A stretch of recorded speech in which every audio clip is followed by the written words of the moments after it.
जय श्री कृष्णा मित्रों, आज का जो टॉपिक है, मेरा आज का जो शीर्षक है वो ये है कि मैंने पार्ट 1 भी बना दिया, पार्ट 2, पार्ट 3, प्रथम, द्वितीय एवं तृतीय, तीनों मैंने भाग बना दिए। लेकिन मैंने एक चीज़ जो समझा कि कोई भी व्यक्ति जब अपनी जन्म कुंडली का अध्ययन करता है तो उस व्यक्ति का वो जब भी जन्म कुंडली उठाता है तो सबसे पहले वो ये देखता है कि मेरी जन्म कुंडली में तो यहाँ पर 3 नंबर लिखा है, फिर यहाँ 4, 5, 6, 7, 8, 9, 10, 11, 12, 1, 2।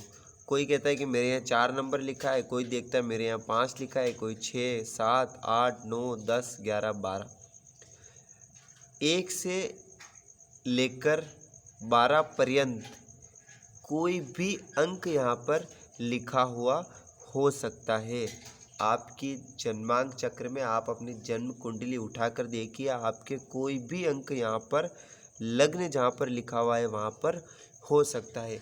इसका क्या अर्थ हुआ? ये सबसे प्रारंभिक अवस्था है। तो मैं समझ रहा था कि सबसे पहले मैं आपकी ये त्रुटि को दूर करूँ, ये आपकी समस्या का मैं समाधान करूँ कि यहाँ पर अंक जो लिखा हुआ है उससे क्या तात्पर्य है। प्रिय दर्शकों, इसका जो तात्पर्य ये है कि आप जिस समय आपका जन्म हुआ उस समय ग्रह 9 के 9 ग्रह इस ब्रह्मांड में विचरण कर रहे थे। तो जिस क्षण आपका जन्म हुआ उस क्षण जो ग्रहों की अवस्थाएं होती है वो सारी की सारी हमारे जन्मांक चक्र में यथावत आ जाती है। कैसे आती है? उस समय जो गोचर में जो अवस्थाएं चल रही होती है वही हमारी जन्मांक चक्र की अवस्थाएं होती है। तो अब मैं आपको ये बता रहा था कि उस समय क्या होता है कि लग्न, अब जैसे मैंने आपको प्रथम जो भाग बताया था उसमें प्रथम भाग यानी फर्स्ट पार्ट में मैंने आपको बताया था कि जो ये होता है प्रथम घर या प्रथम भाव, ये होता है द्वितीय घर या द्वितीय भाव, ये होता है तृतीय घर या तृतीय भाव, चतुर्थ घर, पंचम घर, षष्ठम घर, अष्टम, माफ़ कीजिए, पंचम, षष्ठम, सप्तम, अष्टम, नवम, दसम, एकादश और द्वादश। ये जो भाव या घर है ये एकदम यथावत स्थिति में है, एकदम फिक्स स्थिति में है।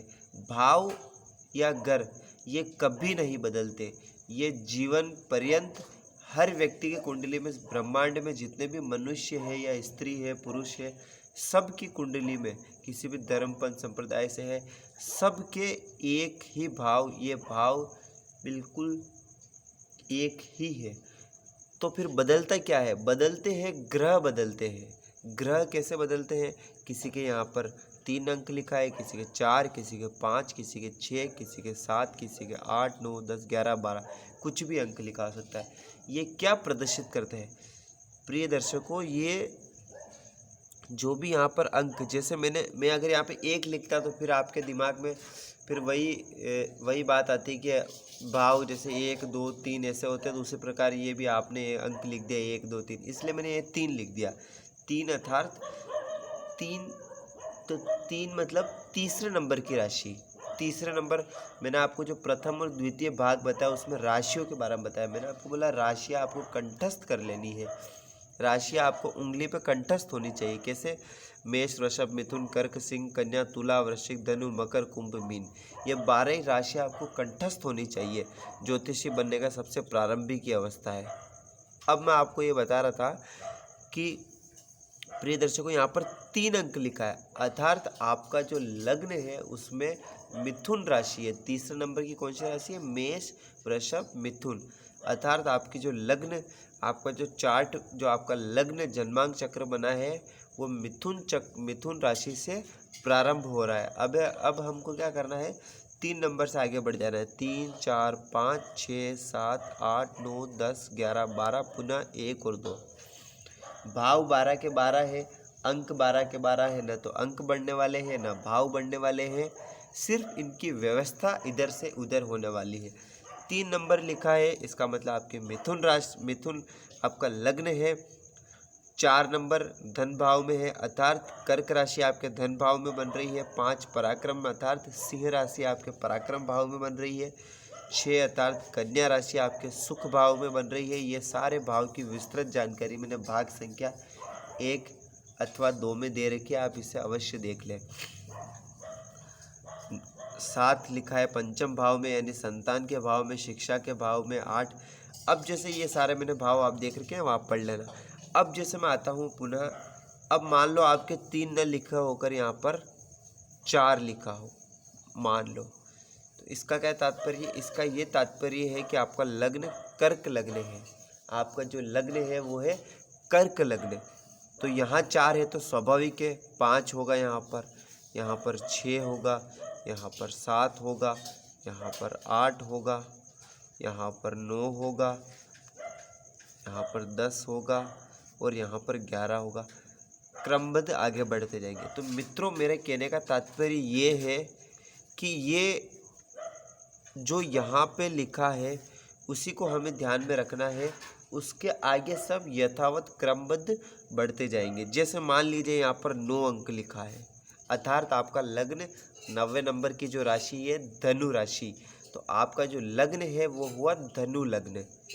आप समझ गए इसका मतलब? तो यहाँ पर होगा फिर 10, यहाँ पर होगा 11, यहाँ पर होगा 12, यहाँ पर होगा 1, यहाँ पर होगा 2, यहाँ पर होगा 3, यहाँ पर होगा 4, यहाँ पर होगा 5, यहाँ पर होगा 6, यहाँ पर होगा 7 और यहाँ पर होगा 8। मित्रों, अपने को आगे से आगे ऐसे बढ़ते रहना है। अब जैसे जन्म कुंडली में आप देखते होंगे बहुत से ज्योतिषाचार्य विद्वान गण, बहुत से एक से बढ़कर एक विद्वान ज्योतिष इस धरा पर बैठे हुए हैं। वो आपको कभी विश्लेषण करते तो आप उनके शब्दों पर गौर कीजिए।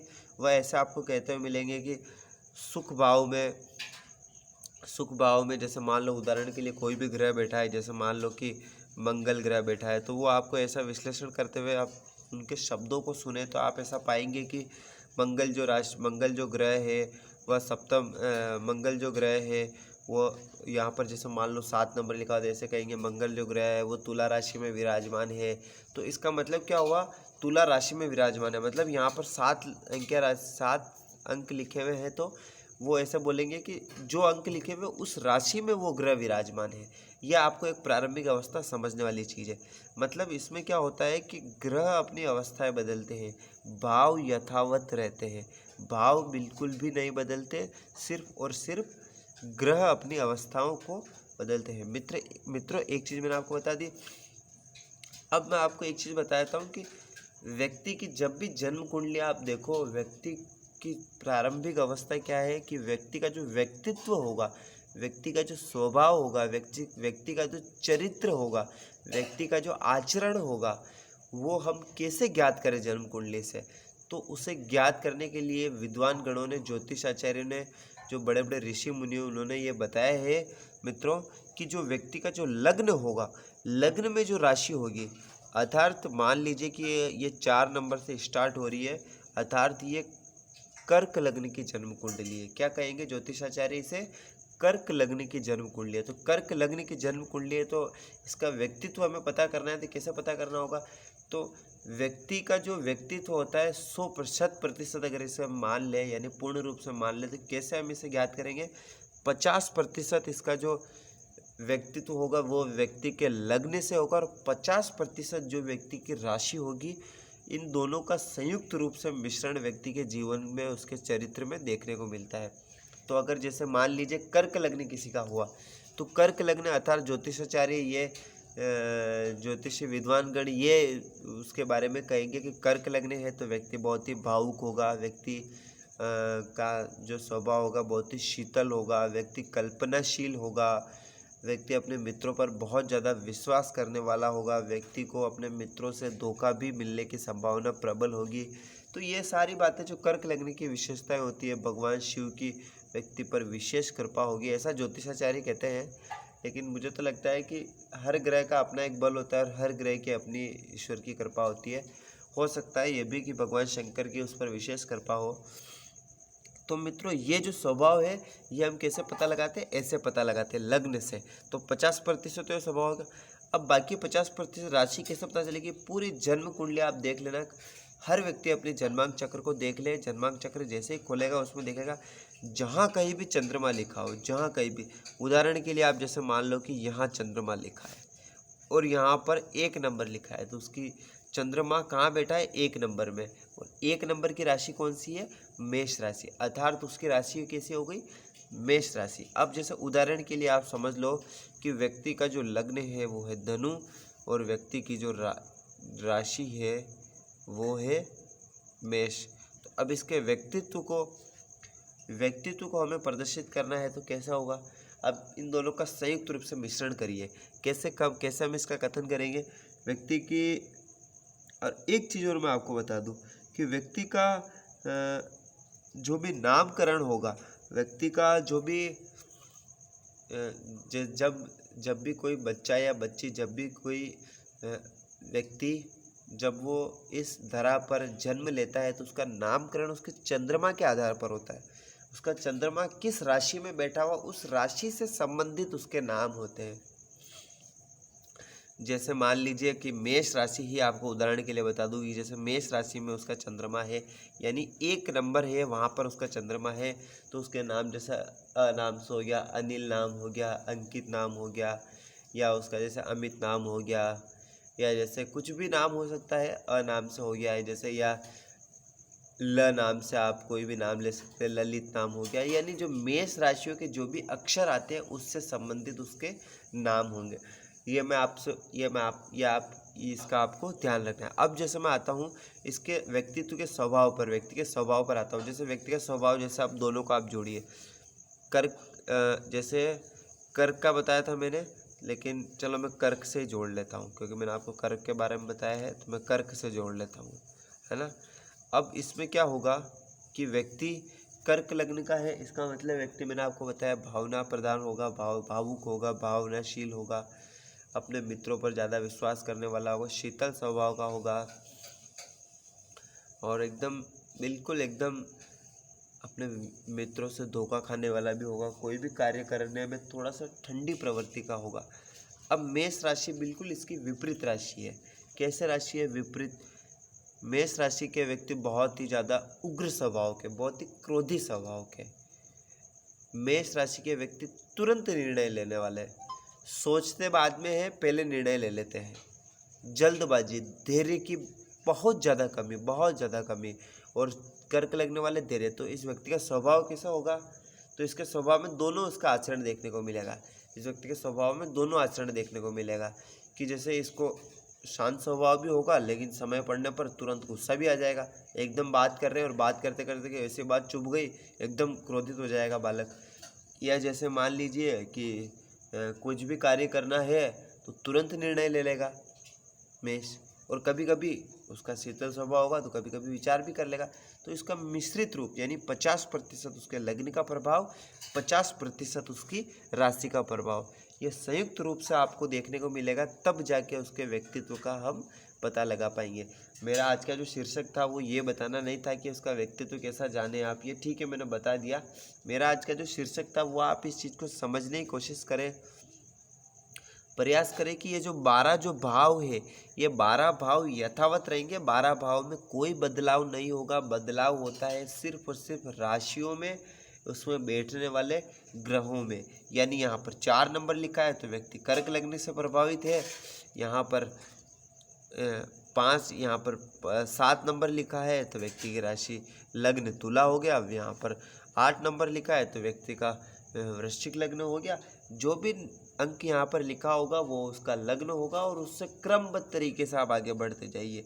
जैसे ही क्रमबद्ध तरीके से आप आगे बढ़ते जाएंगे, यहाँ से यहाँ जाइए, यहाँ से यहाँ जाइए, यहाँ से यहाँ जाइए, पुनः यहाँ से यहाँ, यहाँ से यहाँ, फिर यहाँ से यहाँ, फिर यहाँ से यहाँ, फिर यहाँ से यहाँ, फिर यहाँ से यहाँ, फिर यहाँ से यहाँ, और फिर यहाँ से यहाँ, और पुनः लग्न पर आपको अग्रसर हो जाना है। तो मित्रों, ये चक्र यथावत चलता रहेगा। आपको इसका विशेष रूप से ध्यान में बिठा लेना है कि ग्रह अपनी अवस्था बदलते हैं, लग्न और राशियाँ बदलती है, भाव और ग्रह यथावत बने रहते हैं।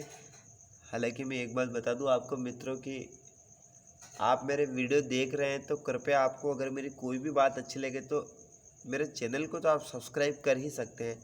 1 सेकंड से भी कम का समय लगता है। 1 सेकंड से आप कृपया करके मेरे चैनल को सब्सक्राइब करें। मेरा वीडियो आपको पसंद आए तो तुरंत लाइक करें, बेल आइकन की घंटी को दबाएं ताकि मेरे वीडियो आपको तुरंत मिले।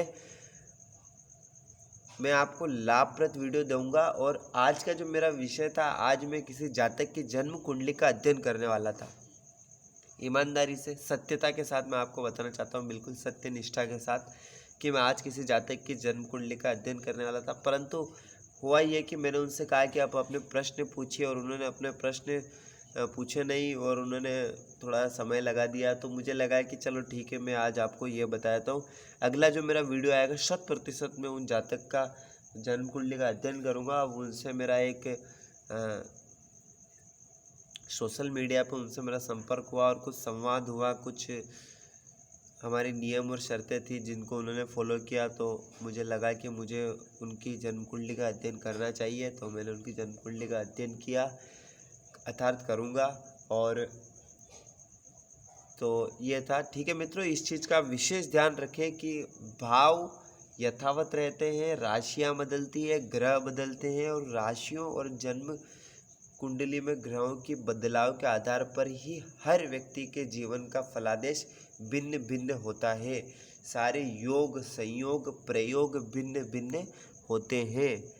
ठीक है मित्रों, आपको मेरा वीडियो लगे, अच्छा लगे तो इसको सब्सक्राइब करें, लाइक करें। धन्यवाद देखने के लिए, बहुत बहुत आपका पुनः धन्यवाद। जय श्री कृष्णा, जय श्री कृष्णा।